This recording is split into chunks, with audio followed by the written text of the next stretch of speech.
Kami persilakan. Assalamualaikum warahmatullahi wabarakatuh. Alhamdulillahirabbil alamin wassalatu wassalamu ala asyrafil anbiya'i wal mursalin sayyidina wa maulana Muhammadin wa ala alihi wa sahbihi ajmain, amma ba'du.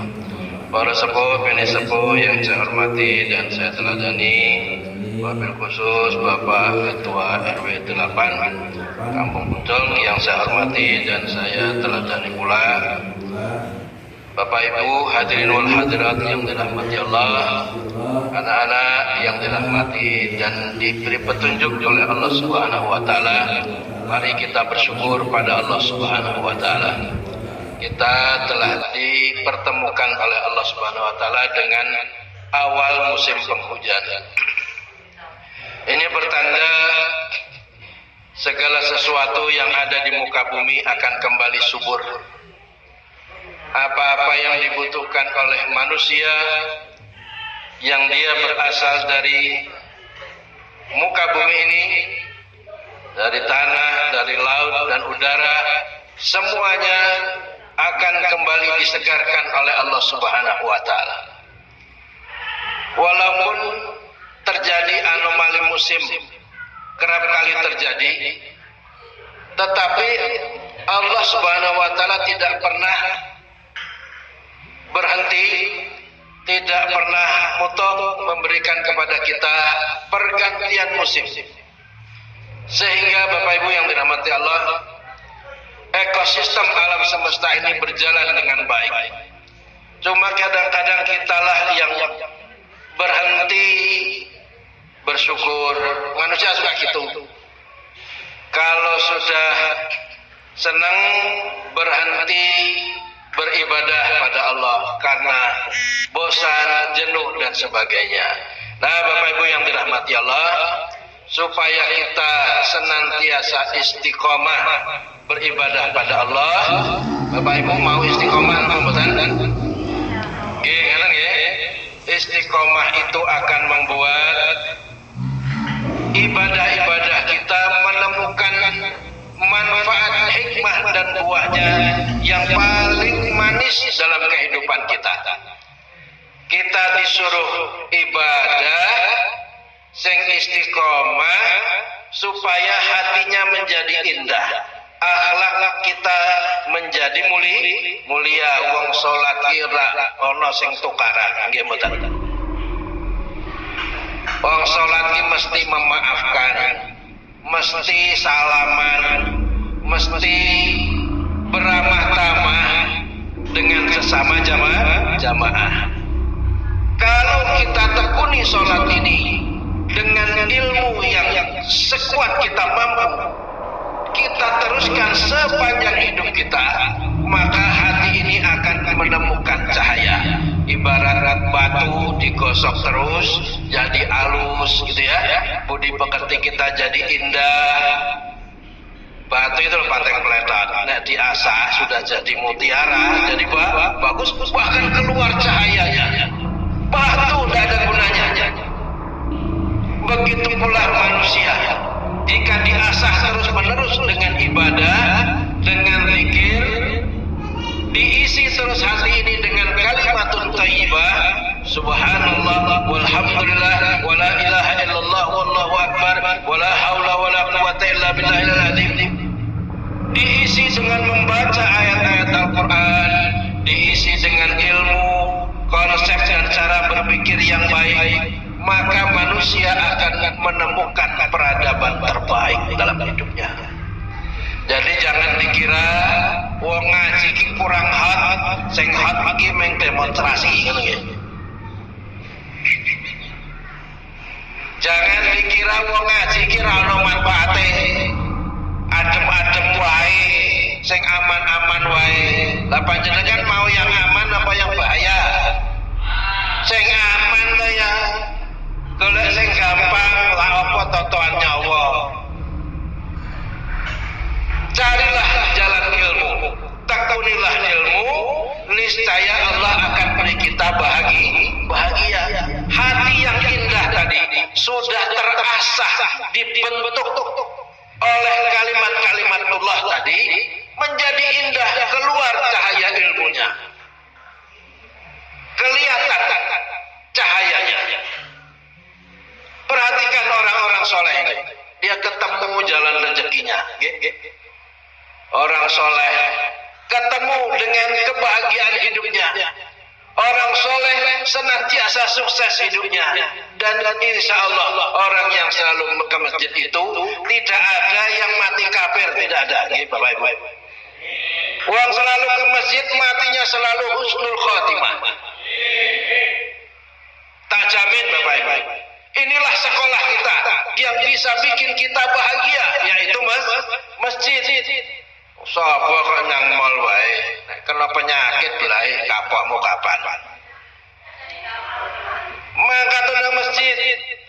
Kalau kita punya pengetahuan, tolabul ilmi madal hayat, menuntut ilmu minal mahdi ilal lahdi, datangi masjid. Berlatihlah di masjid. Berbicaralah dengan orang-orang saleh, orang-orang yang berilmu, supaya kita ketularan alimnya, supaya kita ketularan akhlaknya yang indah. Gini Bapak Ibu. Nah, mari kita ngaji. Maka supaya ibadah kita ini baik Bapak Ibu, harus pakai ilmu. Ilmu pertama wong ibadah apa Bapak Ibu? Niat. Napa niat.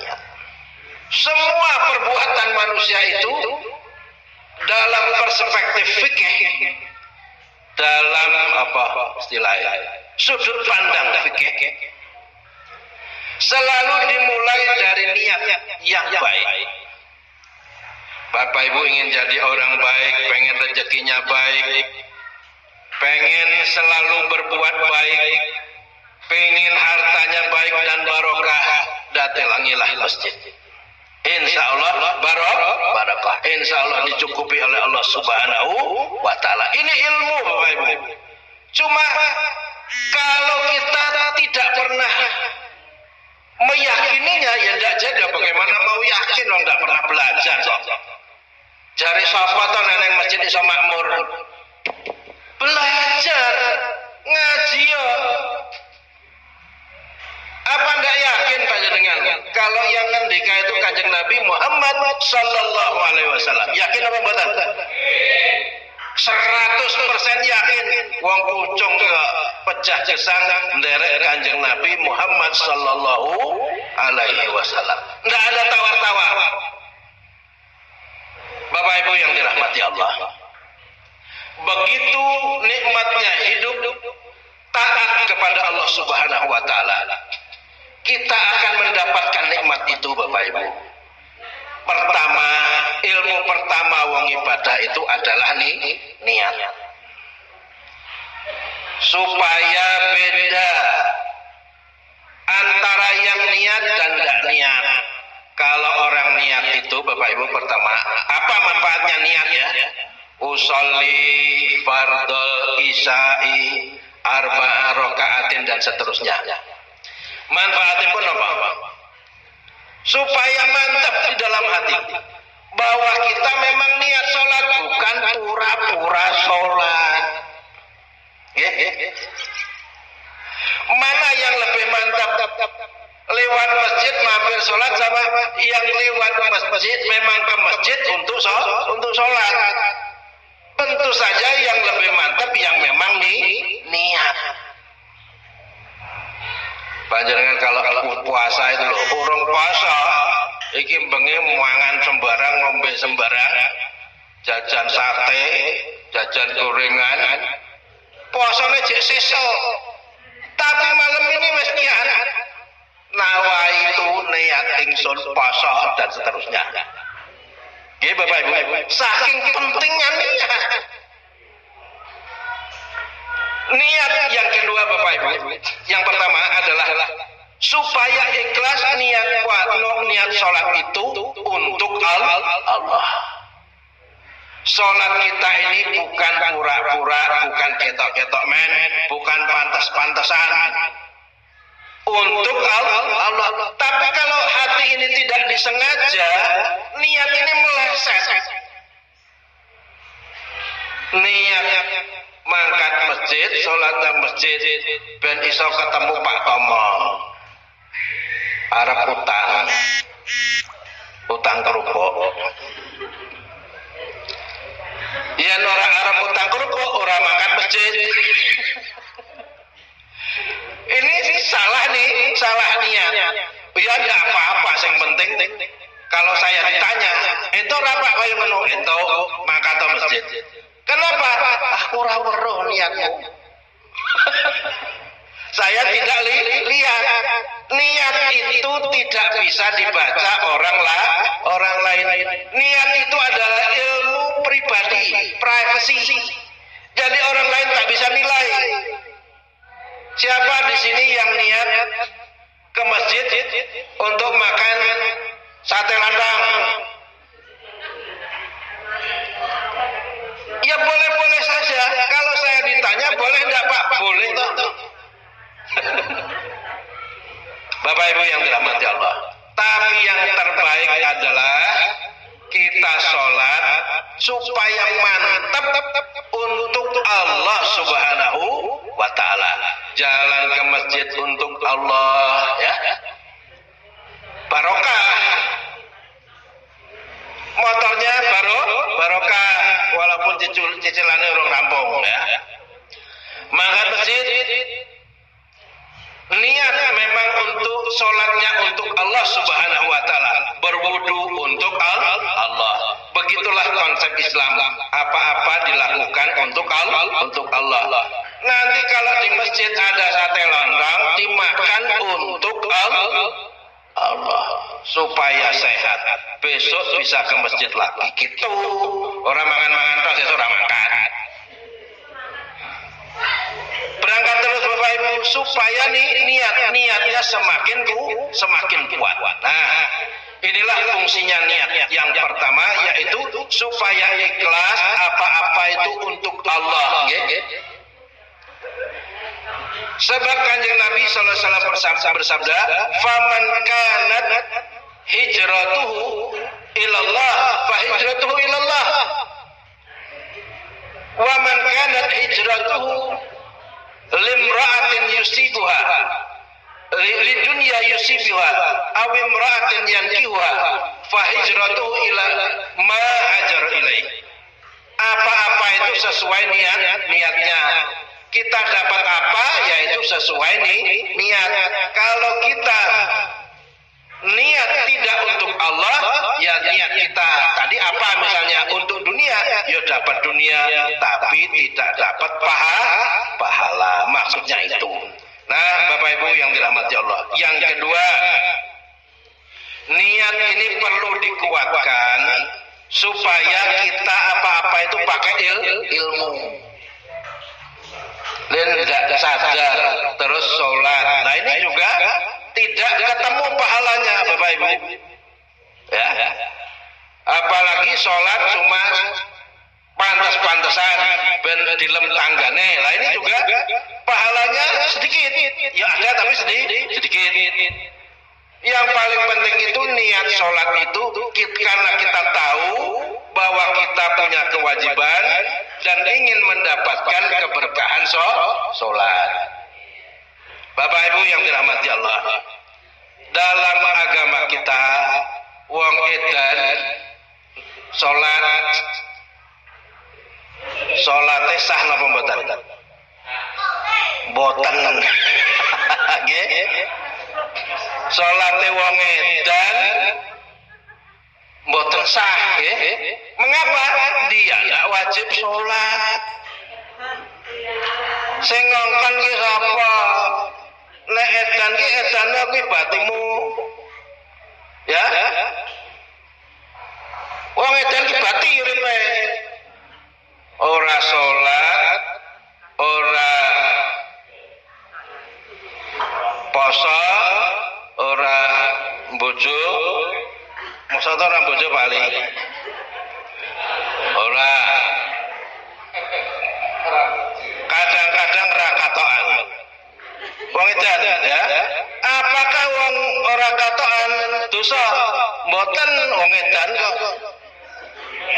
Tidak ada kewajiban, tidak ada syariat. Panjenengan aku tahu neng rumah makan Padang. Mangan nih lho. Wong edan mlebu. Nyolong rendang oh ya Allah. Mak cuat ngono terus mlayu.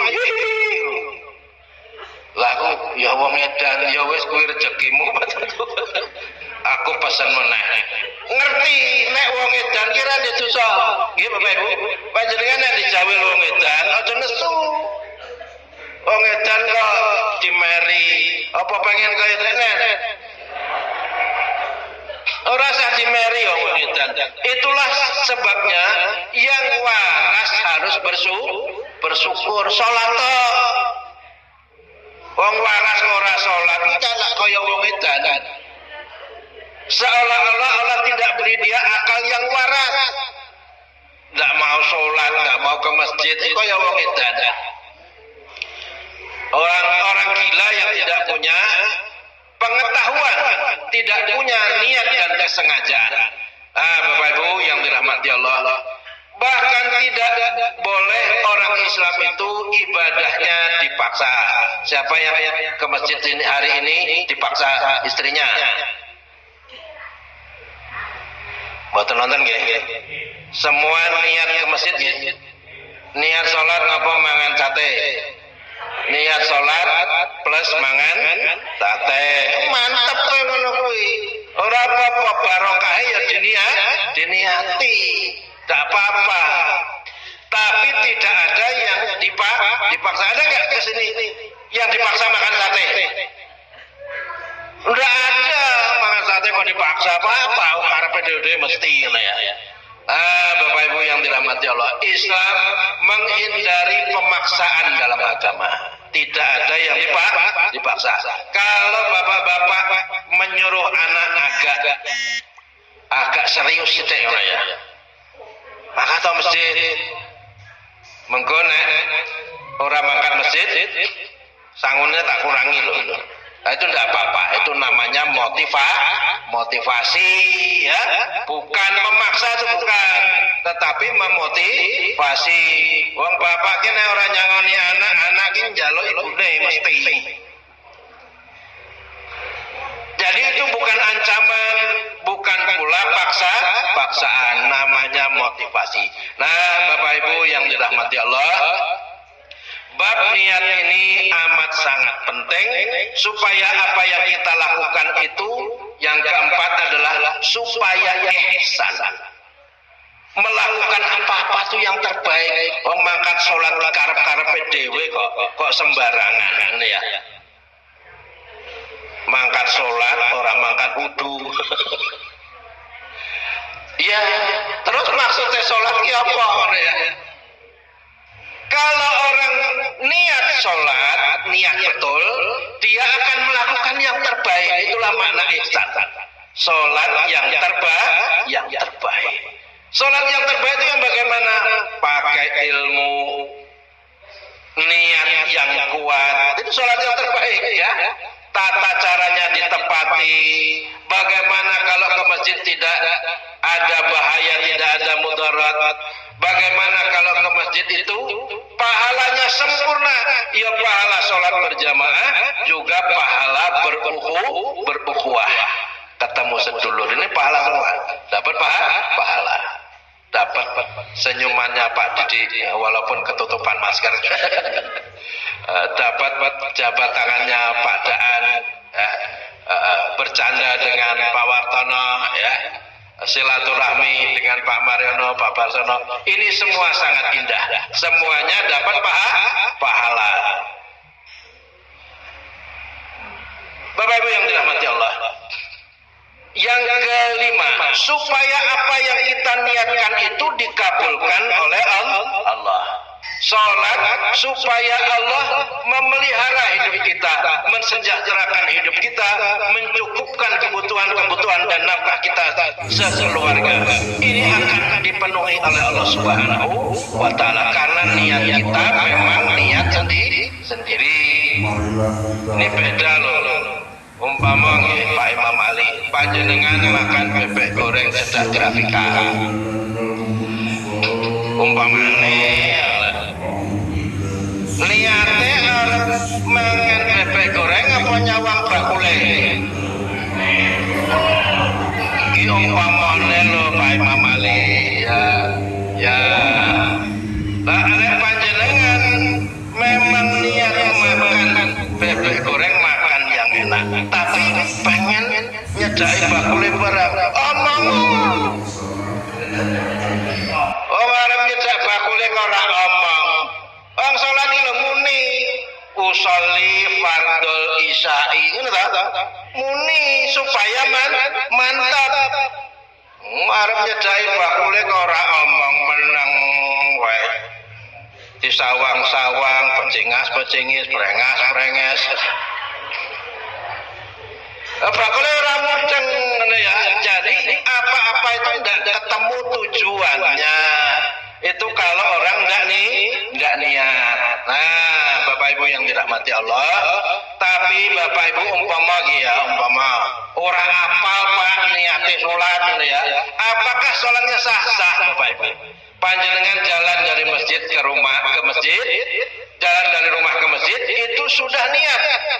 Sudah berwudu, ini sudah niat. Niatnya sah.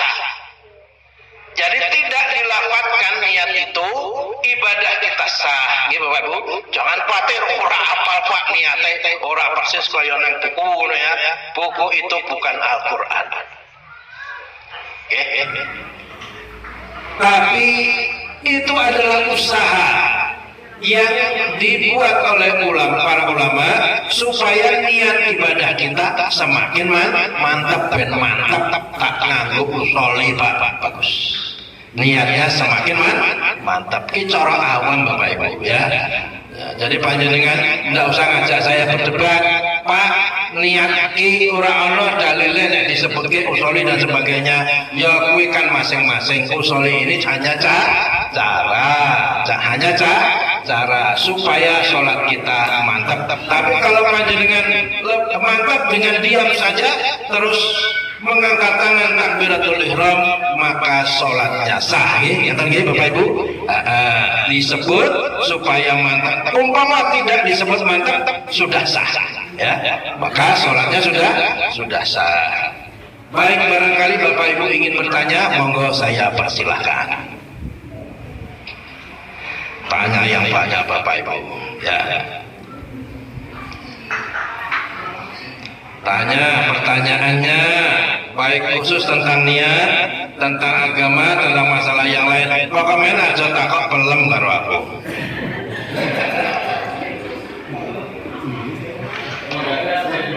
J monggo Pak Tomo. J. Kalau ketika niat itu kita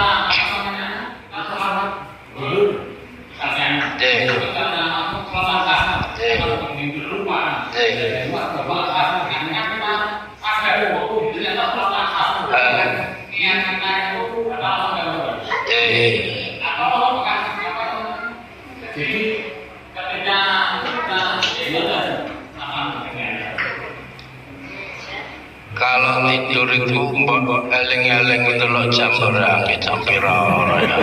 Tangi mah belegah orang ngerti iki lho pasar ya. Perkakasalan goreng kerupuk piye enggak apa-apa.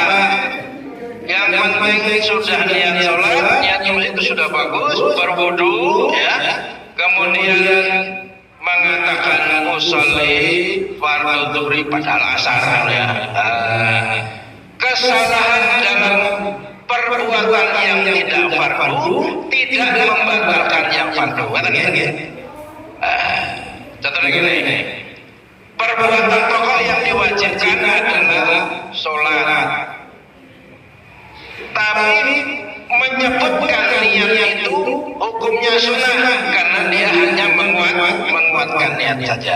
Jadi salah sebut maka niatnya itu menjadi tetap sah, yaitu niat sholat walaupun salah sebut. Dan karena ketidaktahuan, maka ketidaktahuan dalam ibadah fardu tidak dihitung. Karena Allah berfirman, la yukallifullahu nafsan illa wus'aha. Sesungguhnya Allah tidak akan menghukum, tidak akan membebani seorang hamba Allah yang tidak tahu jebulnya asar belakangan baru tahu ya memang manusia memang sering kelelahan, keterbatasan pengetahuan itu amat sangat lumrah, sangat wajar. Insya Allah tidak membatalkan sholat. Kata ya, masih ada pertanyaan? Silakan Bapak Ibu. Injil balik. Waalaikumsalam warahmatullahi wabarakatuh.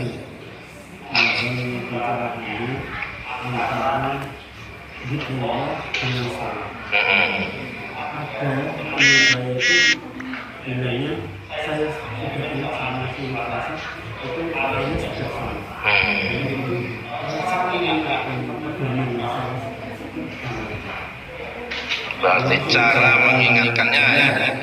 Baik, kembalikan kepada Al-Quran. Perhatikan bagaimana Allah Subhanahu wa Ta'ala mengajak kita untuk membahasakan Islam ini dengan bahasa yang baik dan tetap santun, gitu ya. Jadi dia tidak mau sholat, dia cuma mau ingat saja. Hanya mau zikrullah. Mengapa? Nah, kita juga harus maklum. Barangkali dia salah paham terhadap surat Toha. Surat Toha. Dalam surat Toha Allah berfirman menceritakan bagaimana Musa menghadap Allah untuk mendapatkan 10 perintah dan larangan kitab Taurat. Pada saat itu di Bukit Tursina itulah Allah berbicara kepada Musa secara berhadap-hadapan. Allah berfirman, wa kallamallahu Musa taklima. Allah berbicara kepada Musa beberapa kali kalimat. Pada saat itu Allah berfirman kepada Musa, inni ana rabbuka fakhla'na alaik. Wahai Musa, sesungguhnya aku adalah Tuhanmu, cabut sandalmu. Fakhla'na alaika. Innaka bil wadil muqaddas tuwa. Engkau berada di wadil muqaddas, lembah tua yang disucikan.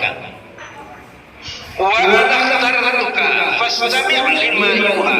Aku memilihmu menjadi nabi, dengarkanlah wahyuku. Nah, jadi karena dia akan jadi nabi, maka akan diberi wahyu. Innani anallah, aku adalah Allah. La ilaha illa ana fa'budni. Tiada Tuhan selain aku, maka sembahlah aku. Disuruh ibadah. Wa aqimis sholata lidzikri, dan tunaikanlah sholat, tegakkanlah sholat untuk mengingatku, gitu ya. Perintahnya apa? Mengingatku apa? Sholat. Perintah sholat. Jadi mengingat itu manfaatnya. Carane mengingat, sebab tidak ada orang sholat harus semaput orang kelingan apa-apa. Tidak sholat, mbok 1-2 kalimat pasti mengingat Allah. Jadi paling kerja setino kesal ya, sholat kira ya Allah kok kesal paling memarah sing mijeti ngono ya. Umpama lo Pak Imam ya, panjenengan merasa capek sekali terus sholatnya tidak khusyuk, tapi pasti ada 1-2 kata yang khusyuk. Paling tidak panjenengan bilang iyyaka na'budu wa iyyaka nasta'in. Nah, kalimat itu panjenengan khusyuk misalnya sudah cukup. Khusyuknya jaga ya. Rasa sing santai, sing gampang, sesuk tambahi meneh khusyuke ya. ditambah itulah khusyuknya. Tetapi Bapak Ibu yang dirahmati Allah, perintah utama adalah sholat. Ini dikasih tahu temannya, perintahnya itu sholat. Al-ma'muru bihi adalah sholat. Wa aqimis sholata. Terus lirik untuk mengingat itu adalah manfaatnya, bukan perbuatan yang diperintahkan. Jadi orang sholat tidak mengingat Allah itu boleh, orang sholat tidak khusyuk itu boleh, bukannya tidak mengingat Allah itu boleh, tetapi berusaha mengingat Allah. Neng ora iso khusyuk, akan masalah apa namanya, akan utang. Orang iso khusyuk tapi sudah berusaha untuk khusyuk, maka sholatnya sah, diterima Allah Subhanahu wa Ta'ala apa adanya. Nah, Bapak Ibu yang dirahmati Allah, kalau kita sholat supaya mengingat Allah, caranya mengingat Allah supaya dekat pada Allah Subhanahu wa Ta'ala. Nah, orang yang banyak mengingat Allah itulah yang akan semakin dekat kepada Allah Subhanahu wa Ta'ala, lama-lama makin cinta pada Allah, makin senang, ya, tambah senang. Hatinya itu hanya indah kalau sholat. Ada orang kayak gitu, Bapak Ibu. Orang duit orang tak pikir wis biasa dan ini. Tapi nek orang sholat sorry ya. Nek dilarang duit ora apa-apa, sakarepmu wis dihapusi wong, sakarepmu wis. Tapi nek dilarang salat, tak baca kowe bareng aku salat. Banyak orang kayak gitu. Dia tidak banyak ngomong ya, tapi dia tahu hal yang paling utama adalah hal Allah Subhanahu wa Ta'ala yang dia bela. Dan dia tidak takut secuil pun.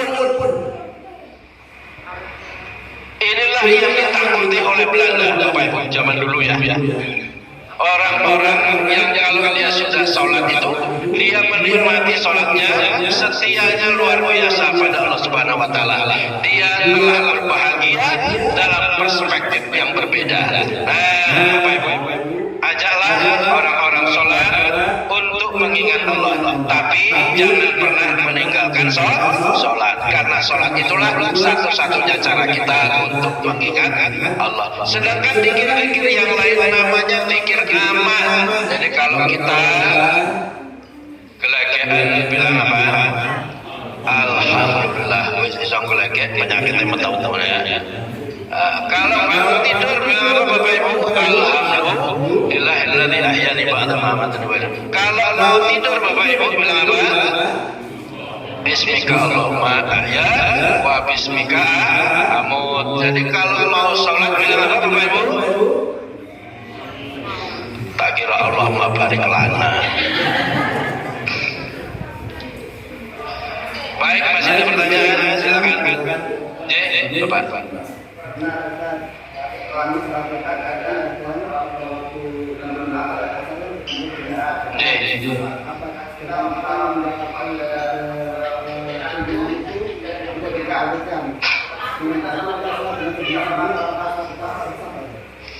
Sholat dengan sembunyi-sembunyi karena kita takut kepada manusia zaliman makhluk dunia, hukumnya sah.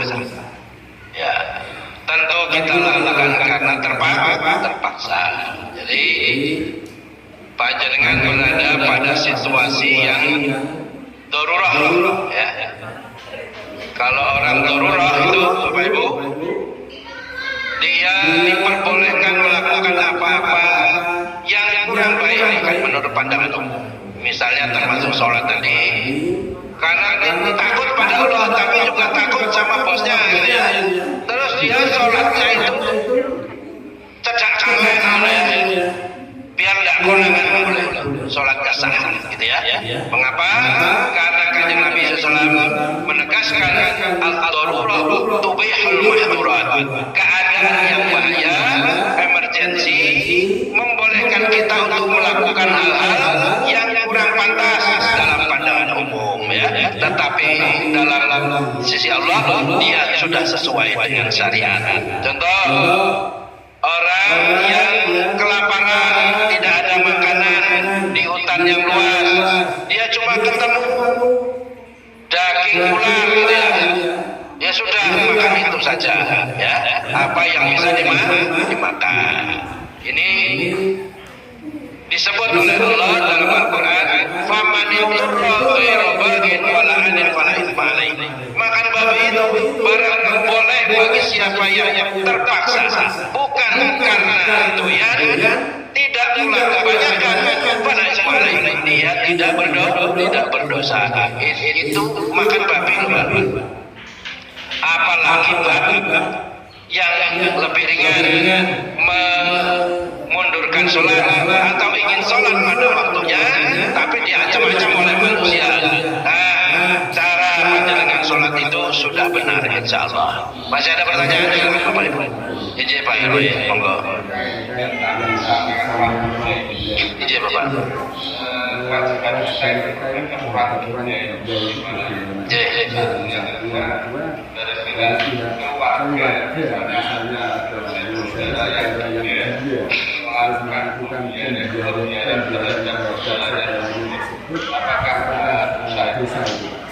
Pak RW, matur suwun.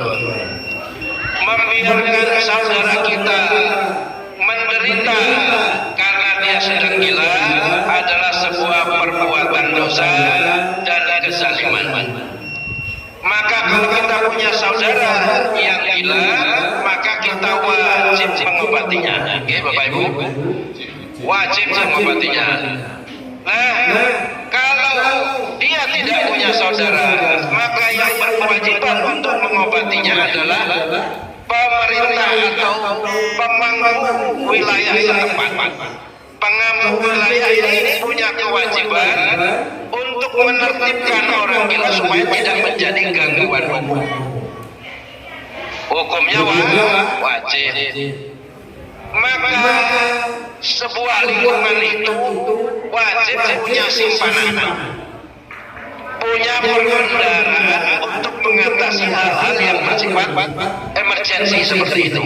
Ada warga yang gila, belum ada yang membantu, dan kita tidak ingin dia menjadi gangguan ketertiban umum, maka kita yang berwenang, RT RW atau tetangga terdekat boleh mengamankannya. Sebab kalau dia mengganggu orang lain, khawatir nanti dia disakiti. Dia gila, disakiti kan tambah zolim kita. Maka kita amankan dia, antarkan dia ke pesantren.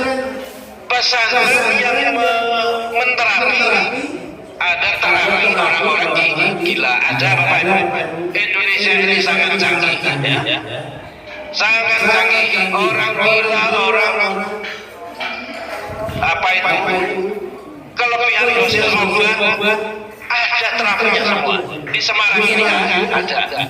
Maka kita dapat mengantarnya ke tempat itu supaya diterapi dan diberikan perlakuan khusus supaya dia sembuh. Orang gila itu orang sakit, jangan salah. Orang sakit berhak untuk diobati. Negara wajib punya dana untuk itu. Ya. Jangan cuma buat sidang-sidang baik, rapat dan AKR ya. Untuk orang gila, orang miskin kalau tidak ada, nah ini supaya dibudget, supaya diatur pendanaannya. Demikian kita supaya ngerti kewajiban kita, supaya kita ngerti kewajiban hak sosial orang-orang yang ada di sekitar kita, termasuk orang gila. Kata yang saya tahu Pak RW. Ya. Hukumnya wajib. Semoga saudara-saudara kita tidak ada yang gila. Yang gila semoga semuanya sembuh sehat walafiat bagas waras. Allahumma amin. Terima kasih. Mohon maaf Bapak Ibu, mari kita berdoa pada Allah. Semoga ngaji kita ini barokah, lebih barokah lagi makannya. Allahumma amin. A'udzubillahi minasyaitonirrajim. Bismillahirrahmanirrahim. Allahumma shalli wa sallim wa barik ala sayyidina Muhammad wa ala ali sayyidina Muhammad. Allahumma arhamna bil Qur'an waj'alhu lana imama wa nura wa huda wa rahmah اللهم ذكرنا منه ما نسينا وعلمنا منه ما جهلنا وارزقنا تلاوته أناء الليل وأطراف النهار واجعله حجة لنا يا رب العالمين. ربنا آتنا في الدنيا حسنة وفي الآخرة حسنة وقنا عذاب النار والحمد لله رب العالمين. Terima kasih Bapak Ibu, semoga bermanfaat. Mohon maaf. Wassalamualaikum warahmatullahi wabarakatuh. Waalaikumsalam warahmatullahi wabarakatuh.